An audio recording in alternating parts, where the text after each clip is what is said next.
Bonjour à tous, on commence cette revue de presse en Angleterre avec la victoire facile de Liverpool hier face à Burnley. Les Reds ont tranquillement pris le large face aux Clarets, comme le rapporte The Times, score final 3-0. Chris Wood ouvrait d'abord le score contre son camp, suivi d'un deuxième but inscrit par Sadio Mané. Et enfin, Roberto Firmino enfonçait le clou 10 minutes avant la fin du temps réglementaire. Pourtant, comme on peut le voir en une du Daily Express, Mané n'a pas été tout sourire durant la partie.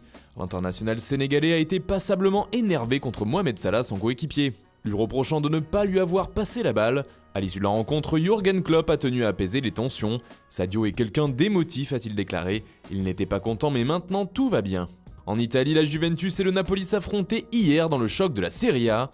Et les deux équipes ont livré un match totalement fou. C'est la vieille dame qui l'a finalement emporté 4-3 dans les dernières secondes de la rencontre. C'était une juve de fou pour la Gazzetta dello Sport. De son côté, le Corriere dello Sport préfère insister sur le buteur décisif malheureux, puisqu'il s'agit du défenseur Kalidou Koulibaly. Un incroyable CSC en fin de match décide du sort de la rencontre, écrit le journal transalpin. Car le défenseur du Napoli a trompé son gardien à la 92e minute et s'est effondré de chagrin à l'issue du match. Comme on le voit en une de Tuttosport, c'est un Giorgio Chiellini en béquille qui est venu réconforter Koulibaly. On part maintenant en Espagne, Osasuna a réussi à tenir en échec le Barça 2-2.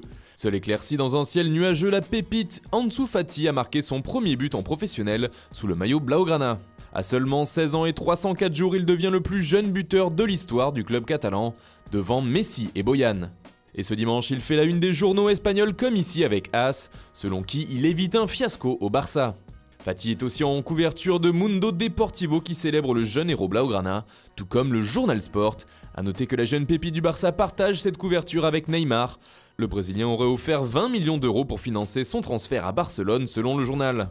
Pourtant, en une de l'équipe, on apprend que Neymar va finalement rester à Paris. Face à son transfert impossible à boucler par Barcelone, le Brésilien se serait fait une raison. Et il aurait annoncé à ses proches sa décision de faire sa saison au Paris Saint-Germain. C'est Queda, titre le quotidien français. La formule est différente du côté du Parisien, mais le message est le même. Neymar et le PSG vers un mariage de raison, titre le journal francilien. Enfin, on termine par le Real et Zinedine Zidane qui a laissé entendre qu'un gros transfert pouvait encore être fait du côté de Madrid avant la fin du mercato. Jusqu'à lundi, tout peut arriver, une bombe, deux bombes à la chez Zizou. Une sortie qui fait la une de Marca. La principale volonté du coach français reste Pogba et ce dernier fait parler de lui en Angleterre. Le Daily Mirror explique ce dimanche que Manchester United va lui proposer un nouveau contrat pour l'inciter à rester sur le long terme. Mais le joueur, lui, aurait déjà donné son cœur à Madrid. Voilà, c'est tout pour ce matin. Bonne journée à tous, on se retrouve très vite pour une nouvelle vidéo sur Foot Mercato.